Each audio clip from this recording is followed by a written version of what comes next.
Eric, I think Yes, you sir. can attest to my story back in the day. Oh man, yeah, you were a nut. You were not fun, Gary. What would he That was do? not very. What would he do? Let's see. I mean, what didn't he do?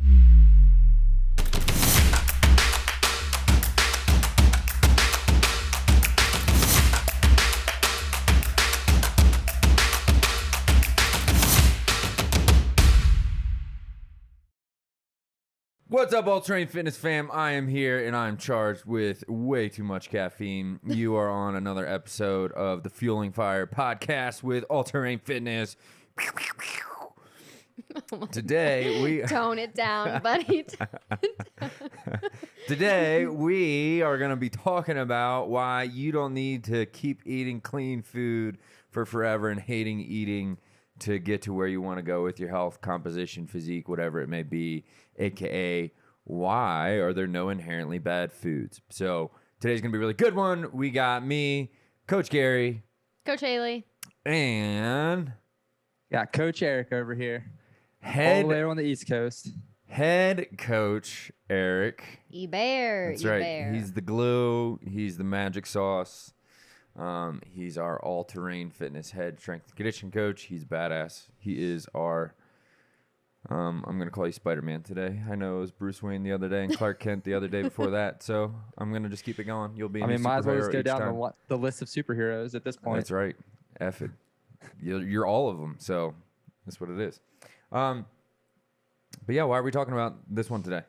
So basically, we just really want to focus on how there's no inherently bad foods because there's always the new thing that someone's trying to follow. No sugar, no New Netflix carbs. documentary. Yeah, new documentary basically telling you that some certain buzz food is the worst food out there for you, and then some certain food is the buzz food that's the best for you, and all of a sudden it's going to make you super healthy, whether it's kale, turmeric, or we're like, I don't know, really pissed at sugar all of a sudden and carbs and how Well, it's everything's going to just be horrible. It's we a lot of people come into our atmosphere, come into our Facebook group, come into conversations with us, start working with us, and they're stuck in this I have to eliminate the certain foods. I just had a conversation this morning, right? I had somebody who was like, I'm eating like meats and vegetables and I'm not losing the weight I want to lose. Sometimes I eat some chocolate.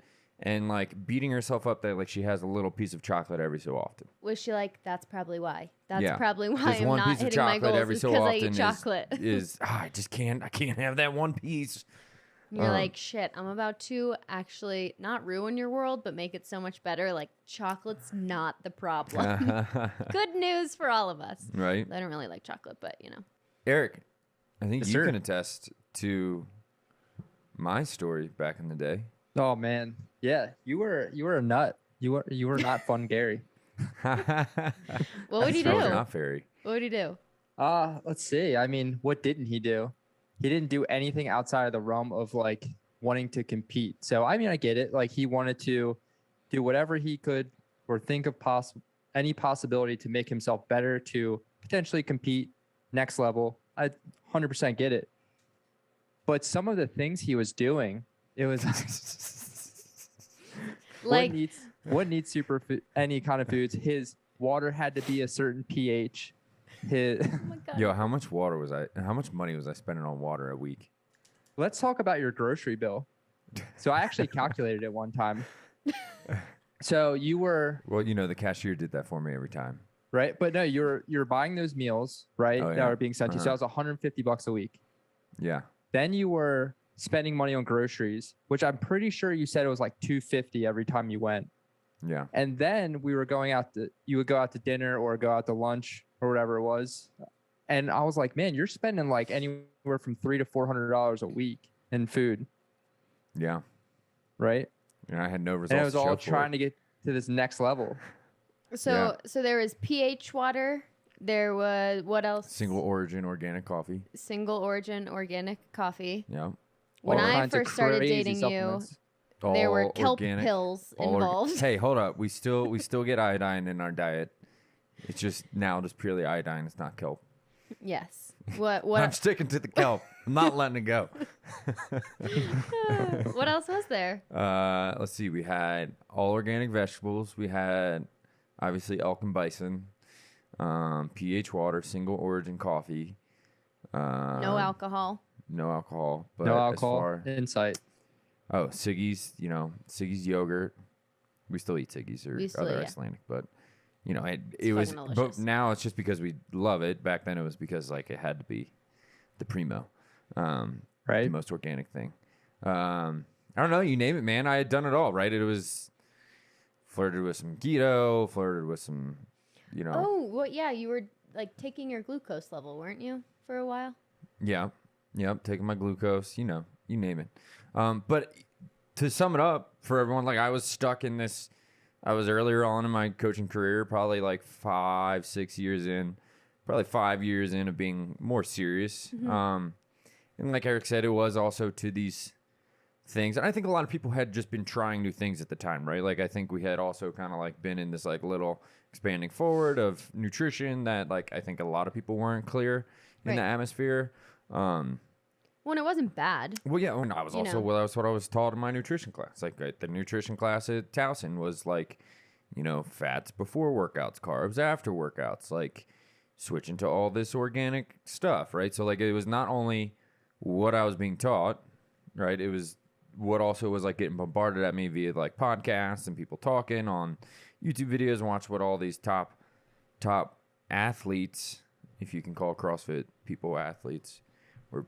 Why would you not call them that? Well, let's just say they're people that are not they're and I was one of them who just were washed up from real sports. Oh, man, here we go. And, Oh, I feel Lordy. like at that time there was like this Hey, controversy. is good. movement. There was like this movement of like kind of like nutrition and body hacks for like longevity and all these other like Yeah.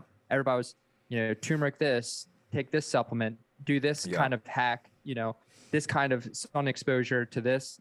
There's so many Yeah. different things being thrown out that like there were so many people getting caught up in And that was and like trying right to at like the Fed Up too, right? The sugar one. yeah. Yeah. Yeah. And So with I mean, paleo being big. yeah, paleo was big. Keto was what they turned Atkins. Paleo into. Yeah, I feel like Atkins kind of turned into paleo, which turned into. to keto. Yeah. all these trickle down things.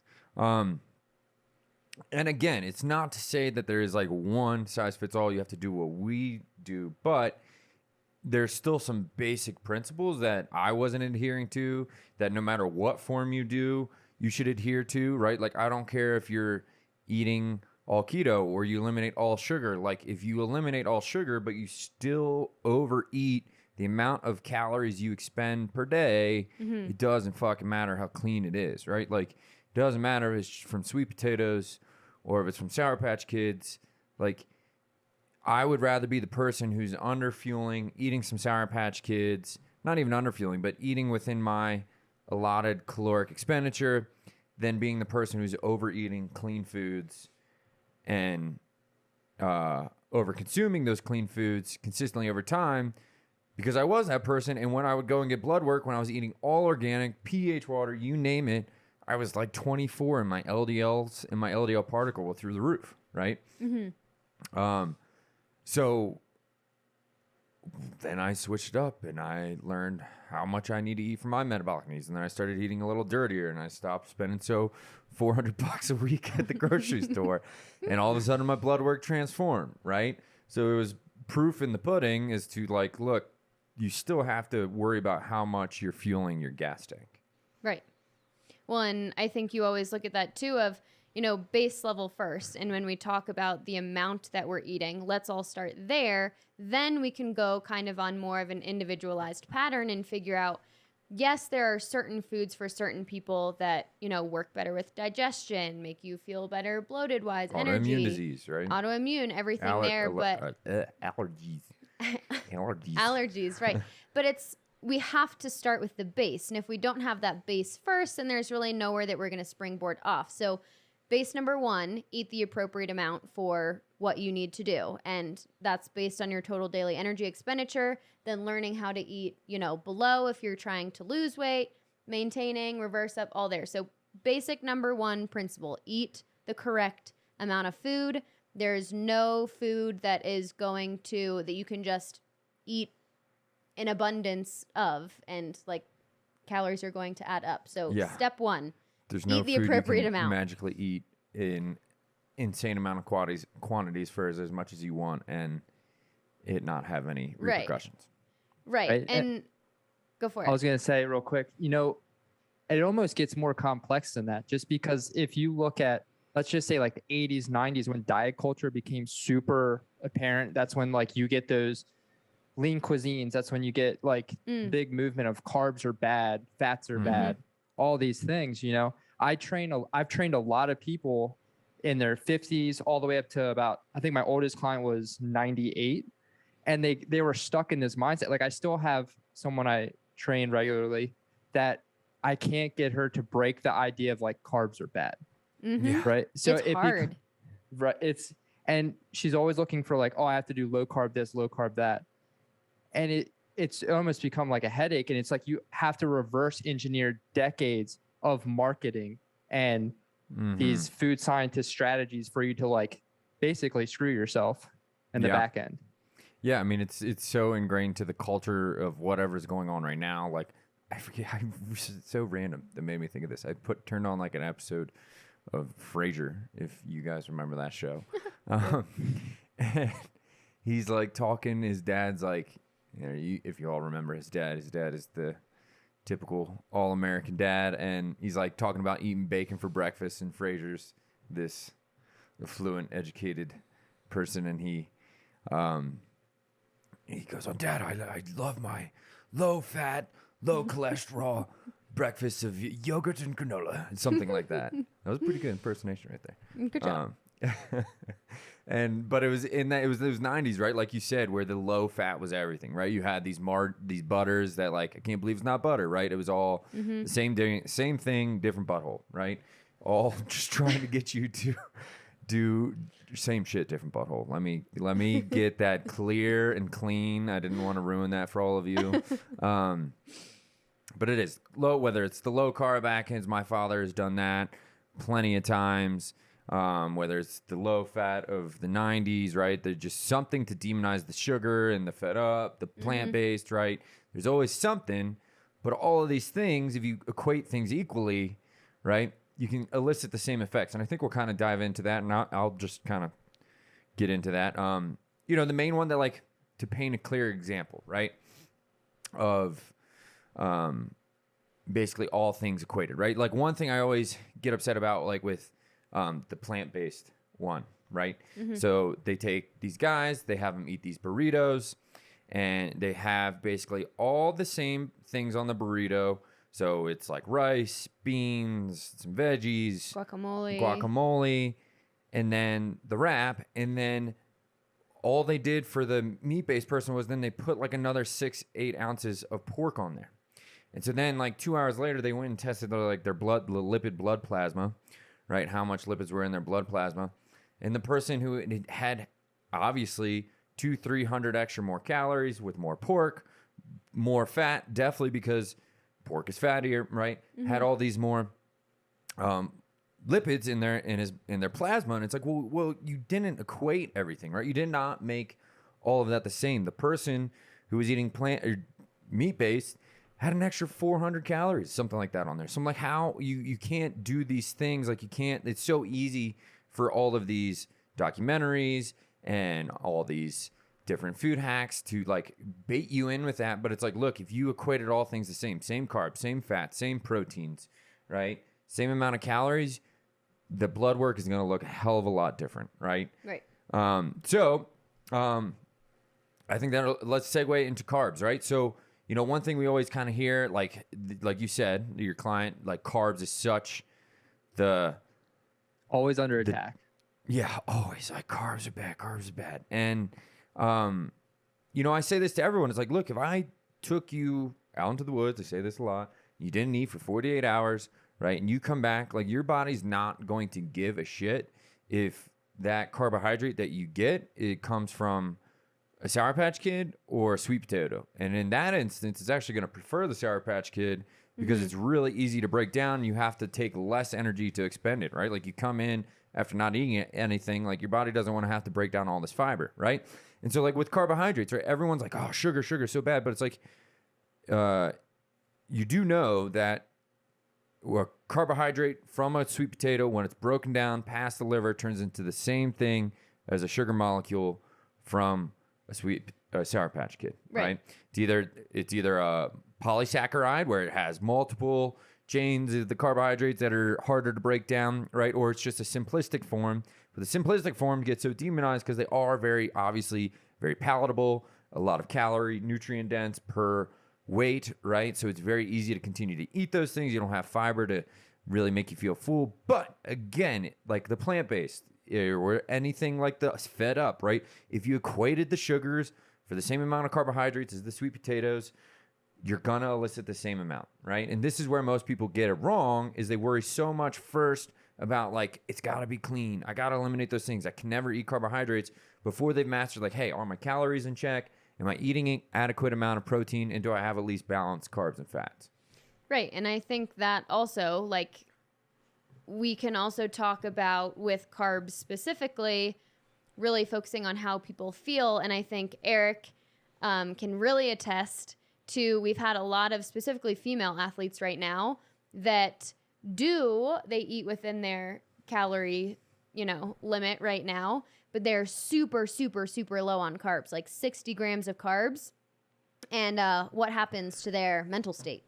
Oh my goodness. So whenever I run into this with our athletes, I'm like, I don't even know how it's possible to eat that little of carbs. Yeah. And it's funny, like, then I go into like, how are you feeling? Like, or do you feel like you have brain fog? Do you feel lethargic? Are you tired? And I had this conversation, I think a week or two ago with one of our athletes, and she was like, oh, like I can't concentrate. I'm having like I've been having to take naps recently. And I'm like, you need carbs. I was like, just so you know, like carbs breaks down into glucose. Glucose is the main fuel for your brain. Like you need it. Jinx. Like, so, right. So you gotta eat your carbs.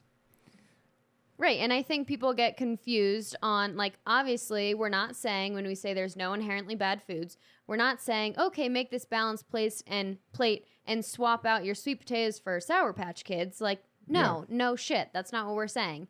Yes, there are micronutrients in a lot of those foods, and we need to have those micronutrients as well. But knowing and understanding that it's not like, oh, when I have sugar, when I have this, all of a sudden it's like my progress is blown to shit. Yeah. Yeah. Everyone thinks like if they have something like ice cream or something, they're going to gain, let's say they lost 10 pounds, they're going to gain 10 pounds after that, eating that. Yeah. It's like, it's not going to happen. Yeah. And I think that's why we're here today talking about this, right? Is to not like have this nocebo effect where you're demonizing certain foods, right? Where you're like we said, the lady that I had a phone call with, she's like, I'm eating meats and vegetables, and I have like one piece of chocolate I break down, and I'm not losing the weight, right? It's like, well, you're probably eating some fatty cuts, maybe there's some other things, some hidden calories, right? I think that's why we're here, is to like to not let you be trapped in this world of like demonizing certain foods. We know certain people, obviously, our team that runs our Epic podcast, right? A lot of them eat very meat-based because they have a lot of food allergies. And they respond well to that, right? That works for them. But there's other people, it's like, hey, if you need to just get your composition in check, maybe you have some pounds to lose. Maybe that could be leading to bad health outcomes, bad blood work, right? Like, let's not make you feel like you have to eliminate all these things that might be very tough for your life to eliminate, right? Like if you're a person who has a kid or multiple kids and you're like, yo, I sometimes need to make Chick-fil-A work, or somehow like, I want to go and have ice cream. There's literally not shit open certain times. Like, or I want to eat some ice cream with my kids from time to time. Like, how do I make these things work and still be a part of my life? And I think that's why we're here to say is like, look, things like carbs. Mm-hmm. Don't get hung up in the nuance of like, is one certain bad, other thing certain good, right? Like sweet potatoes good, candy bad, right? Like, learn to identify like how much calories are in each of those, how many carbohydrates in each of those, how much can I actually utilize as energy, how much can I actually utilize that'll go to glycogen and filling my liver glycogen and my muscle glycogen versus spilling over and turning into high blood sugar, right? Yeah. And that kind of like leads into the plant-based versus meat-based, right? It's so easy to just demonize like, oh, all meat's bad, right? And again with that, it's like, well, sure, meat can be bad if like you're overeating really crappy meat, really fatty meat, you're getting a crap ton of saturated fat, you're overdoing your saturated fat. Sure, like I could get you to just eat plant-based and just kind of blanket it and make it super easy to eliminate those things. Or I could get you to bring awareness to like, hey, how much of this is like a healthy amount that I could have? How much does it equate to only 10% or less of my daily caloric intake of saturated fats, right? What type of meats does that mean? Like probably eating healthier meats than like a ribeye all the time, like elk, bison, venison, lean chicken, fish, right? These other things that are going to provide a lot of B vitamins, but also not necessarily blow you over. When I think Eric and I see this a lot with working with specific athletes too, especially towards the beginning when we try to balance out that, okay, we've kind of mastered the beginning phases of understanding how much I need to eat, how to make this fit. Now I'm going to, start to go out and really kind of incorporate things, whether it's fast food or just a restaurant, and kind of getting in that misconception of, well, if I just choose like the veggie option or if I just choose the salad, that's going to be a better option. It's like, not all the time. And it's like, we can't just immediately say the meat option is bad, the veggie option is good. We have to know and understand where those calories are coming from and know that, if you choose the ribeye, great, it's going to have tons of calories. That doesn't mean that you can't go out and eat meat places. It's not meat that's bad. Right. It's figuring out, it's knowing and understanding what your food's made up of. Well, now the hipsters have got a hold of the plant-based world and they've, made it all this decadent, delicious plant-based food that just like they do with any good food, any good restaurant, they saturate. There's so many fats, so many oils, all this stuff, right? Like they make that plant-based food. Like we go out and we see these things like, oh, this plant-based thing has avocado covered with cashews or and like truffle with avocado the sesame fries. oil glaze on it. And it's like, And it's your like, fats cool. are through the roof. Yeah, like you just got all your day's fats in one sitting, right? So, basically what you're saying is the freedom of your nutrition is data. Like if you know your data and these are the calories, X, Y, and Z, protein. Imagine like the way I look at it, imagine taking a sailing boat. You're going from the shores of the United States all the way to Europe without a compass, without any kind of bearing, and you just expect to get across the ocean, right? Yeah. Yeah. That's how I feel like nutrition is right now with a lot of people. Yeah. It's like, oh, like I can eat these foods, or I'll eat, like you said, purely vegan or whatever it may be, with no real guidance or guidelines, and they're wondering why they're not losing weight. Or they're wondering why they're gaining weight and all these other things. It's like you have no bearing. You can't just go in something blindly, basically, right? Yeah. It's like I picked the plant-based option. Why is that not working? An example story, right? We had our actual other coach, Coach Alex. Woo! Came into our atmosphere, had an awesome transformation. She was working out, but I guess let's back it up, pedal it back. She was working out, 2 times a day sometimes like for multiple hours. Cardio. Like eating quote unquote clean. She came to us. She's like, I'm not eating any ice cream. I'm not drinking anything. I'm not having any fun. I'm starting to get real irritable and I can't break through this plateau. And it's like, hey, like, you're a very good cook and you're probably making these clean foods very high calorie, high dense, but also very equally delicious, right? Like there's a way to make those steaks, the ribeye and the sweet potato that's covered in some healthy oil.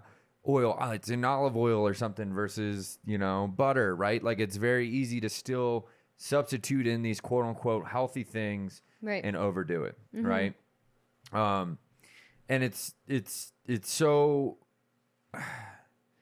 I always come back to the gas tank, right? But it's like, hey, it's just like if you were at a gas station, right? Like if you were overfilling your gas tank, gas was pouring out of your tank, right? You're going to start freaking out, right? And same thing with the body, no matter what we're putting into it. Like, I don't care if you're somebody who's only eating olive oil. Like, dude, if you're overeating calories and you're also overeating fats that your body just can't utilize for sterols and building blocks, right? Like you're still going to have that spill over into your bloodstream. You're still going to have blood lipids that don't look good because those high blood sugars, the high lipids is that spillover effect, right? Like that is your body. It's going into the bloodstream and doesn't know where to put it. Use it as building blocks for our day-to-day, laying down new tissue or energy to go and run, right? And so no matter what it is, if you're doing the plant-based, you're doing the no sugar, right? Like you can still be overfueling that gas tank at the gas station every day, eating these clean foods, putting in 97 premium octane like I was, and your body's freaking out because it's spilling over your gas tank, and now you have these bad blood lipids. And that's the big thing that we want to address is because, we get so many people that come in, they're like, I'm eating clean, I can't lose weight, I'm miserable, please help. And I think one of the other things that goes along with that and is also the biggest key, like A, we can't overfuel the gas tank, but B, when we put the labels on saying that foods are inherently good, inherently bad, I can have this, I can't have that, adherence goes out the window. Oh, for sure. And we hear it all the time. I eat clean. Okay, but what happens when you don't? Because there's a clear time where it's like, I can do this for so long. I can cut out meat for so long. I can cut out sugar for so long. I can be low carb for so long. And then what? Mm-hmm. There's always an end date. Right. And then that's where that whole trap of being stuck in that yo-yo diet, right? Yeah. Mm-hmm. So like all in or all out. Right. I had this conversation with a friend yesterday, and we were talking about her nutrition and what's going on. And I was like, well, how many calories are you eating per day? Like, what are your proteins at? Like, where are you at calorically? She didn't know, she just listed off a bunch of food. She's like, I typically give myself 200 calories for breakfast, 300 for lunch, 500 for dinner. And I'm like, so you're eating 1,000 calories? Like nothing. Like that's it, and your weight's not changing. The FDA, right? And then, so we had a long conversation, and what it comes down to, it's like you got to track your food. If you want to see significant change, you want to see that body composition, you got to track. You got to see where the data is coming from. Mm-hmm. And the whole long conversation I had with my friend, it's just like, I don't want to say it's. I feel like there's like this. It's the best way, not like a pseudoscience, but a very weird way of like convincing yourself that you're eating healthy just because it's labeled that way on packaging. Yeah, it's an illusion. Marketing does a real fucking good job at that. I mean, it happens to us too. Sorry to cut you off, but like even certain things with like protein bars and protein balls, protein everything. I went to the store the other day and it was like these high protein energy balls, and I flipped them over and there were 3 fucking grams of protein, and I was like, what? High protein, 12 there were grams of fat. 11 grams of fat, and I'm like, but package was super cute. It was in the healthy aisle. It looks like it's made like there's no gluten, there's no soy, there's no dairy, there's none of these things in it. So like this must be healthy. Yeah, and if you're somebody who's like, well, I need protein. Right? Yeah, like, you would fall for it. Like you don't know what you're looking for. Yeah, and so I'm that's trusting the whole you, point. But also you just hit me with like 300 calories in one bar, right? Like you go and get those perfect bars, right? Like people remember, I had crushed the perfect bars and I was like, why am I not getting to where I want to go? And you look at these perfect bars. The fats in those bad boys. Whew. Right? You're like 400 calories with one bar. I'm like, okay, so I'm eating a small meal in one bar. And then also I'm not full because there's not actual much volume, or I'm still hungry. Right, because there's not much volume. My stomach receptors have like recognized like, well, there's not a whole actual lot of volume of food in this. Mm-hmm. And I think what you were saying to the tracking the food, you gotta track to at least understand what's in this modern day age food to get a premise. So then you can start to go out and intuitively look at food and be able to identify like what's in it, right? Like, oh man, like the other day I had a big breakfast burrito. It was huge. It was like nearly a freaking foot long. It was coated in cheese, like cheese galore. I'm like, and you can see the oil everywhere. I'm like, cool. So this thing probably has, some type of, it had like some type of, Chipotle mayo or some shit in it with the cheese on top. I'm like, all right, this thing is like easily with pork or something like that, right? Like this thing is easily like a bolus of 100 grams of fat, right? Yeah. So the rest of the day, I should probably just like not necessarily avoid fats, but just be like, well, maybe I don't try to go and eat things that are also equally another 100 grams of fat in them. Or like I won't add on other fats. And this is where I always say knowledge is power. And especially with tracking, where it's like you don't need to be tied to tracking, but you do have to use it as a data point at some point if you truly want to break away and have that freedom that we're talking about. And I think that's what you were trying to say, Eric, to your friend of like, if you just want to not be fearful of specific foods, then track them and learn and understand how they coalesce together, how you can eat these things and make it work. You're not going to be scared of fucking donuts and ice cream and all these things. You know and understand how they lay out, and you know that you can have that big breakfast burrito and just how to, you know, mesh the rest of your day to go around it to also make sure you don't feel like absolute shit. Right. If you just kept eating all the fats over and over, you're going to feel so sluggish. Oh yeah, by the end of the day, if I had went and smashed some more pizza with more fats and really high calories, like I would have been at the end of the day like, why am I so tired? Right. Can't get off this couch.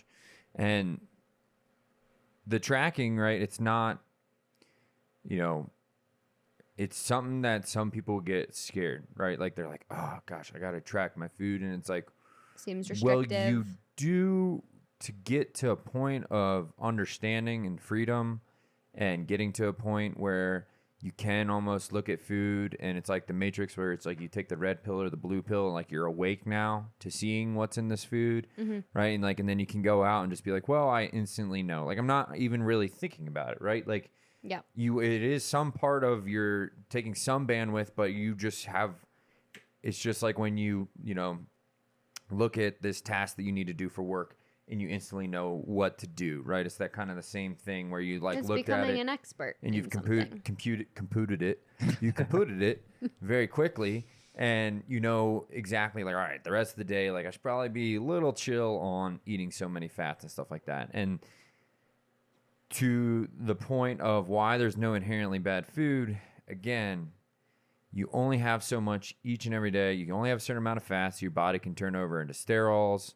You only have a certain amount of proteins that you can utilize each day to lay down new tissue, right? Skin, hair, new cells, right? Protein that we eat is in every single cell of DNA. You only have a certain amount of carbohydrates you can utilize every day before you start to get this spillover effect, right? Of you can't go to your muscles to use for energy to go do like a high intensity workout or whatever. And you start to get the high blood sugar, right? So it's like, again, like, hey, our goal first and foremost is like, look, you want to eliminate anything you want to eliminate, go for it, right? But before you get down the rabbit hole like I was, let me save you some pain. right. And before you go and buy avocado ice cream because you think avocado ice cream is healthy, but you're still not losing any weight, like let's first identify how much do you need for your gas tank to lose, to maintain. And then when you do that, you can put sometimes unleaded in there. 20% of the time, you can eat the shit that you want, but you're still not even overeating. And your blood work's going to look better than the person who's overeating the clean foods, right? And then the other time, you can put in the premium if the premium makes you feel better, have better cognition, better energy. And I totally feel better when I'm eating cleaner foods, right? We always say it like, you know, we always kind of bash like people who tout like chicken and broccoli, but sometimes when we eat chicken and broccoli and rice and shit, we're like, oh, chicken and broccoli and rice is actually pretty fucking good. Also, right? I'm like, you can make it taste so good. So I'm like, people who shit on that, I'm like, yeah, I guess I don't want to eat this all the time, but I also really like it. But the few times I do, right? Like I feel clean energy, like, you know, very good clairvoyance afterwards. I'm not getting that like belly buster falling asleep after, obviously, from chicken and broccoli and rice. Yeah. And one thing that I've always noticed with our athletes, it's like once let's kind of back up with tracking. Tracking is just to give you power. What it does is gives you knowledge, gains power. So what we're doing with our athletes, you know, we're just trying to show them like, here's what you're actually putting in your body. We're just giving you the knowledge, the power to overcome whatever obstacles, whatever nutrition hurdles you have or weight hurdles, whatever it may be. But the big thing is, you know, it's always neat to see when our athletes are tracking for X number of time, they start to incorporate other foods again. But when they dive off the deep end, like say they like, you know, go back to old habits where they just like eat super bad all weekend, like 3 days in a row. They'll come to me. I'll talk to them on Monday. They're like, I feel like shit. Like I feel like garbage.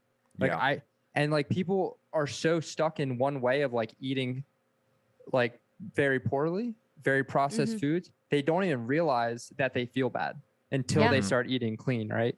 You know, and going back to my friend, one of the things they said to me is like, well, not everyone is, how'd she put it?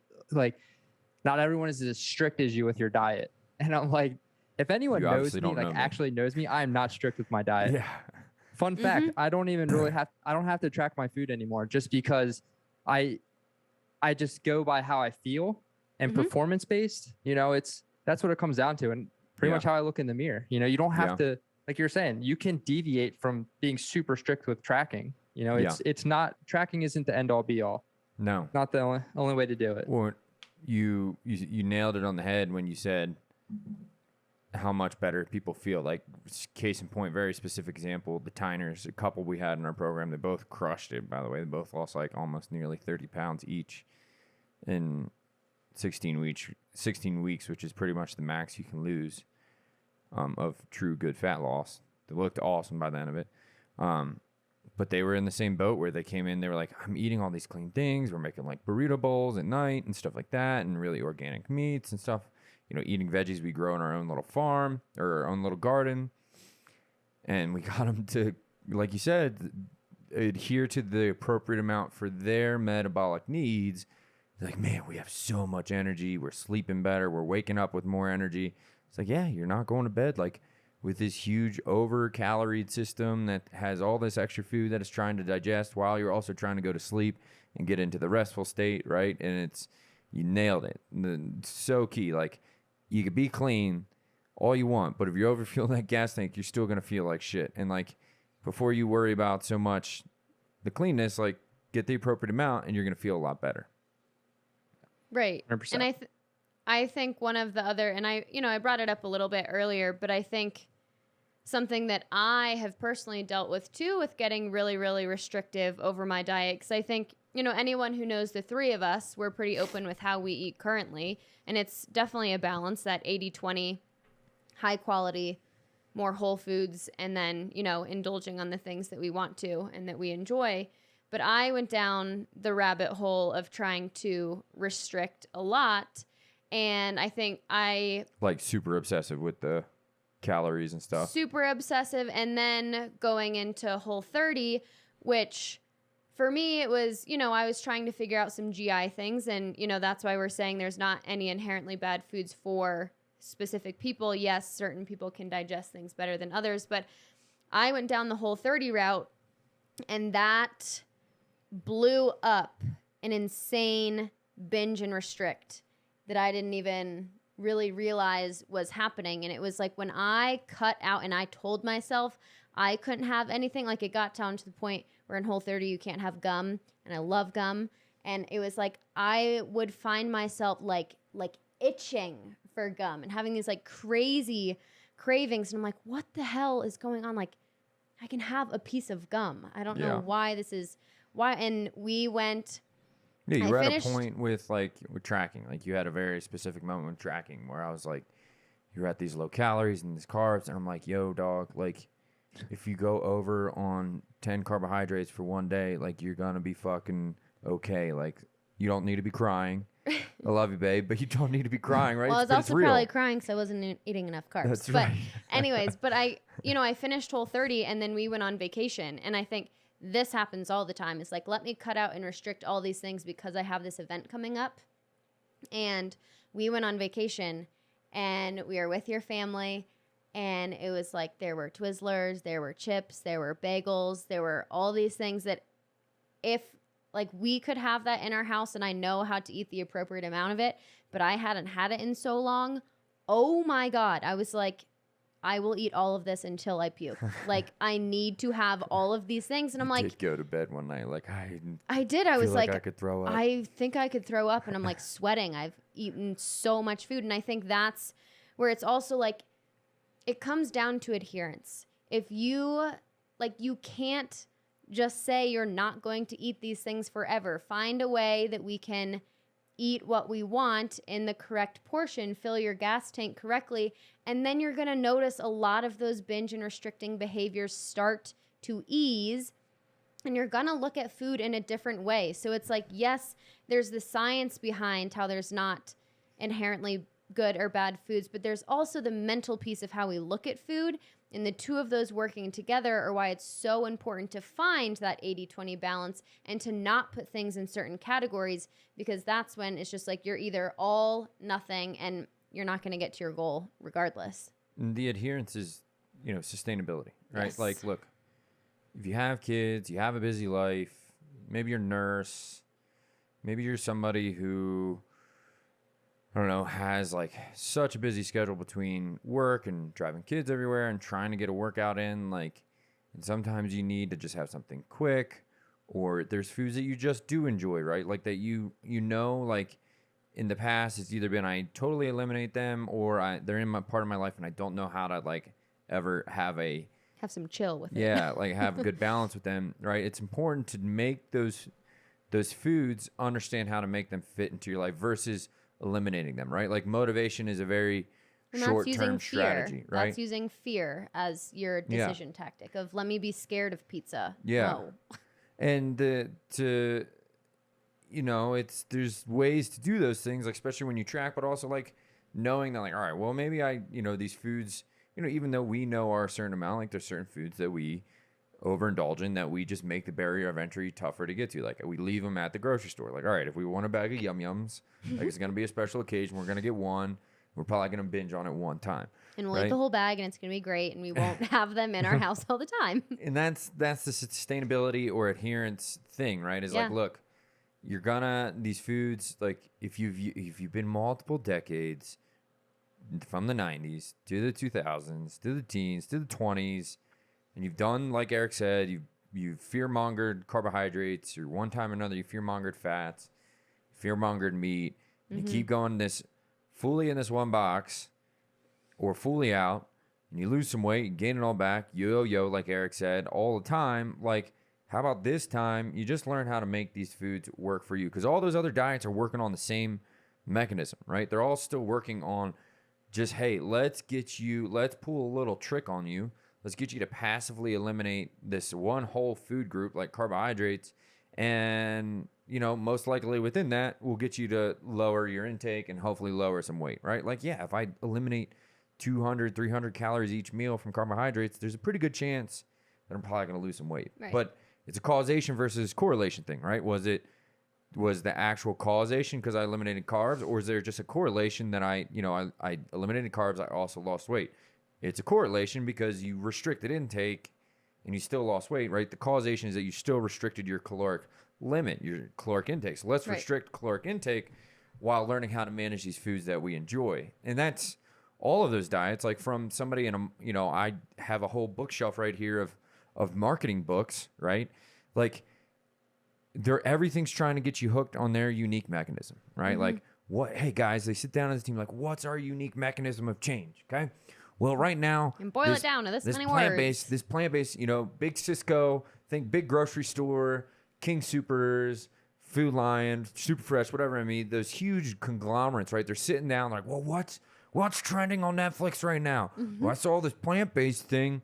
We could come out with a bunch of plant-based things, right? And then the next year will be, something else, right? Like it uses keto, everything was keto, right? They're just sitting there praying gluten-free on you with these unique mechanisms, the packaging, high protein, but it's also high in fats, right? Like it's a very promising thing to be like, hey, this unique mechanism of getting into ketosis is going to be the thing that you've never done and it's going to solve all your problems, right? It's this unique, it's a new opportunity, right? Like people love new opportunities. We don't like hearing improvements like, hey, like I'm just going to help you kind of improve one thing here. Like people, like it's why they want the magic pill. It's why, president slogans is a big dictator of why people win, right? Like Obama's was change, right?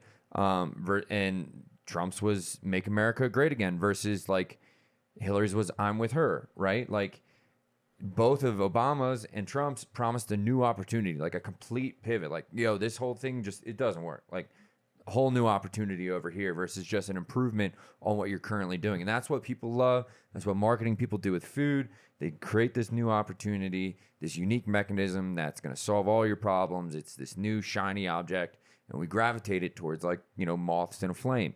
And if you just took the time to understand your caloric needs, took a little bit of time to track, you could get to the point where you're like Erick and you're super lean and you can climb a rock wall and you're super strong and you don't track any of your food.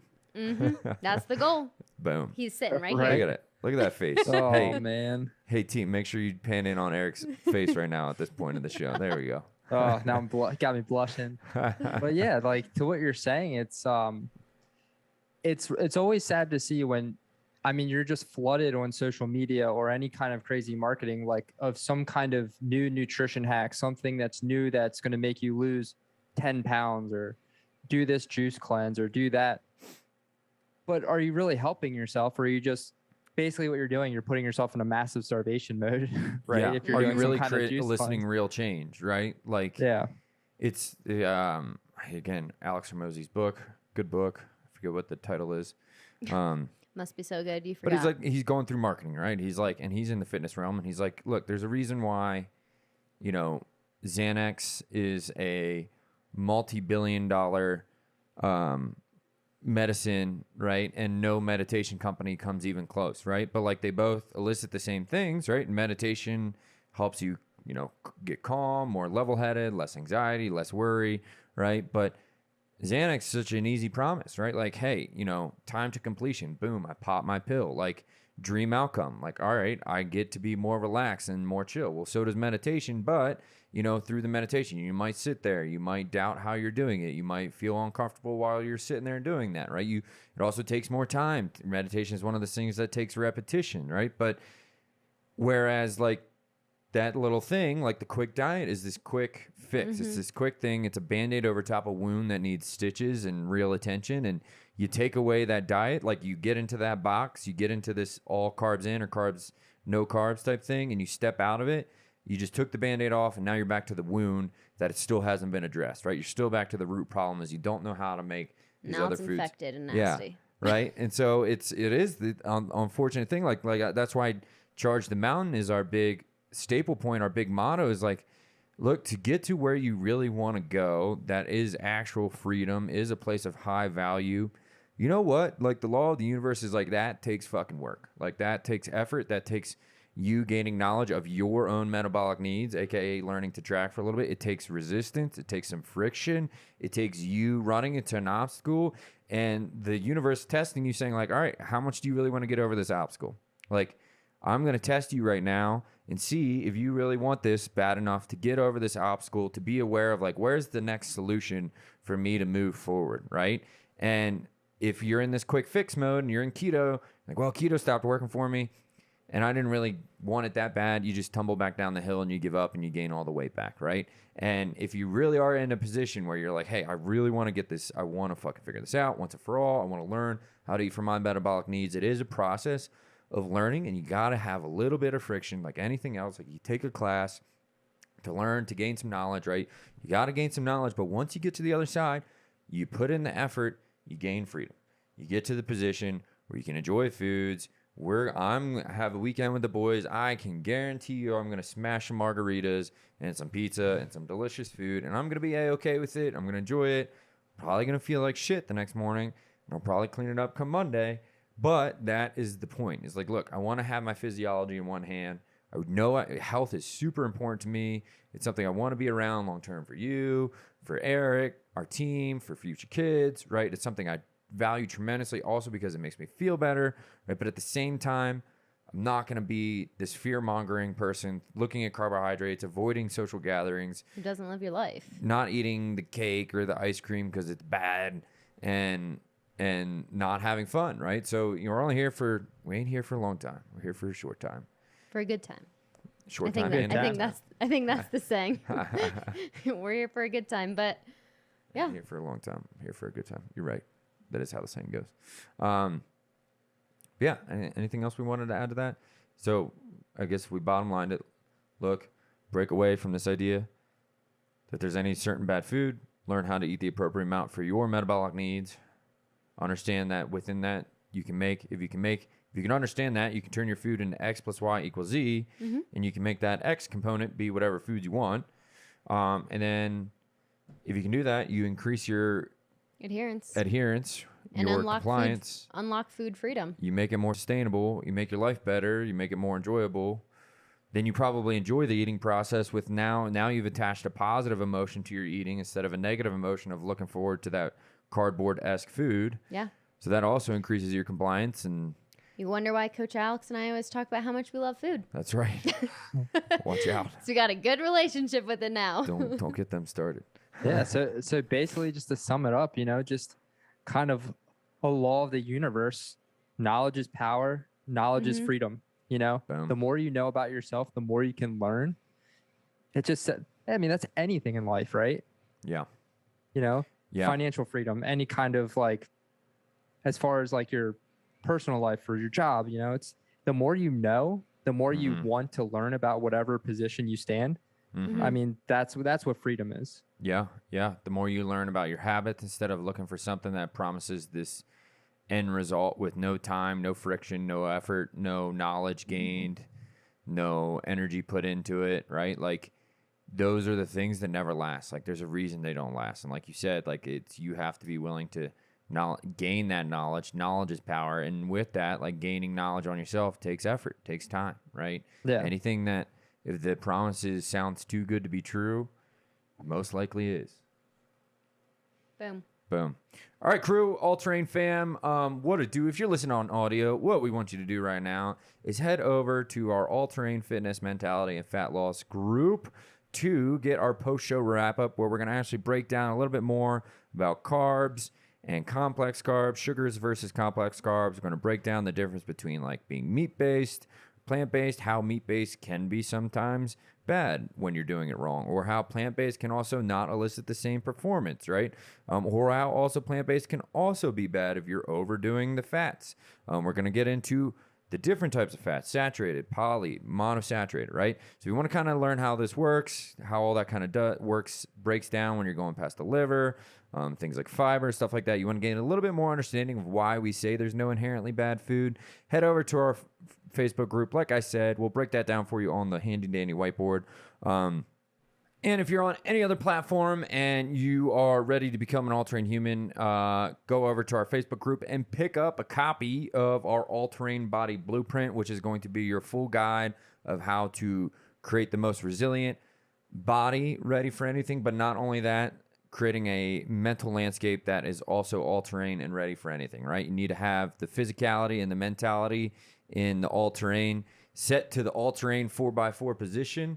So when life throws you a heaping pile of bullshit, you're ready to overcome it. So thanks for being here. Thanks, Coach Erick. Thanks, Coach Hailey. You all rock. Love y'all.